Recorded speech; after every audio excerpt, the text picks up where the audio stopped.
It's the latest scandal involving the country's biggest banks, and it could force businesses across the south to close. Hundreds of firms have been sold complex financial products they were told would protect them from rising interest rates. But instead, they've been saddled with bills running into thousands of pounds a month. The products are called interest rate swap agreements, or IRSAs as they're known. Our business correspondent Alistair Fee has the story of two businesses who agreed to IRSAs and are now struggling to survive. How's life treating you? Really well, thank you. Come and sit yourself. 5 years ago, Teresa, a dentist in Bracknell, took out a mortgage and business loan. At the time, her bank, one of Britain's big four, offered her a product. She was told it would protect her if interest rates rose. Like thousands of others, she agreed, but that decision could now cost her everything. Wake up in the middle of the night in a cold sweat, wondering how I'm going to pay my bills. The big fear is that we'll go under.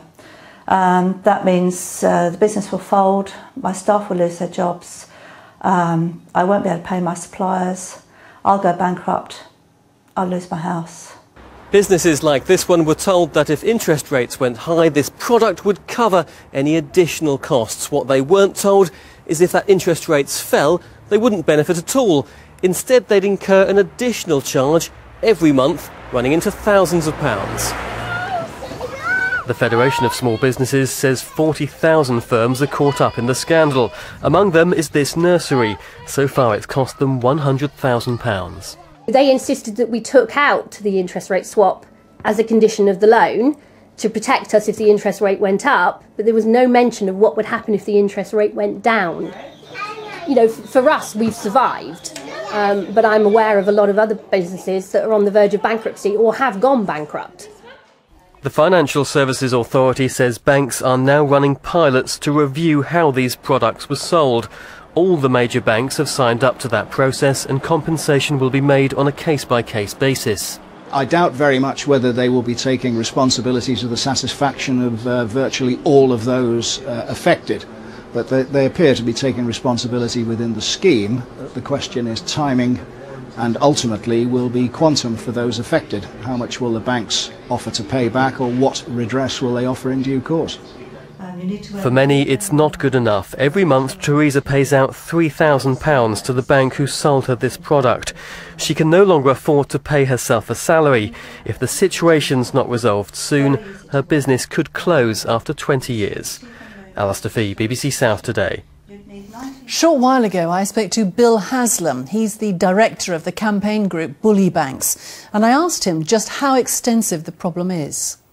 Well, the FSA announced at the end of June 28,000 cases. That's now grown to 40,000 cases in the UK. So that's the best of our knowledge, is 40,000 cases. And how many of your members would be struggling as a result of taking this out? Well, all of them are having difficulties in one shape or form. Some have already gone into liquidation or receivership. 10% of our members have already gone under. This affected you, didn't it? Because you took out this precise type of loan, this swap, if you like, this interest rate swap. Yes, I did, yes. Yeah, that's one of the reasons I'm campaigning, and I obviously got involved for my own reasons, and now I've met lots of people that have been in terrible situations they've been put into by these swaps. Can you just give us a few details about what happened to you? Well, I own a holiday resort in Cornwall, and we borrowed several £1 million to develop the site, and our bank, when we went to borrow the money, said, we want you to take out some interest rate protection, which I understood. However, what they sold us, they didn't explain properly the downside of interest rates dropping. So when interest rates started to drop, all of a sudden these massive costs appeared.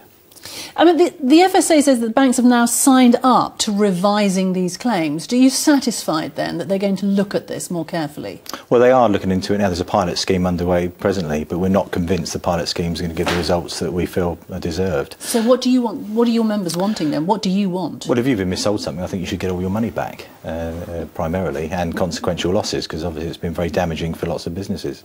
So we're right in the middle, of course, of the PPI claims. Many, many, many people getting those claims. Are you saying that this is the next scandal, as far as you're concerned, with the banks and businesses? Well, I think it could be enormous. We don't know the true extent of the problem yet, but of 40,000 cases, if 20,000 have been missold, and looking at the survey we did with our members, the average cost is £600,000 each. That's 13 billion, which is bigger than the PPI situation. Bill Haslam, thank you. Thank you.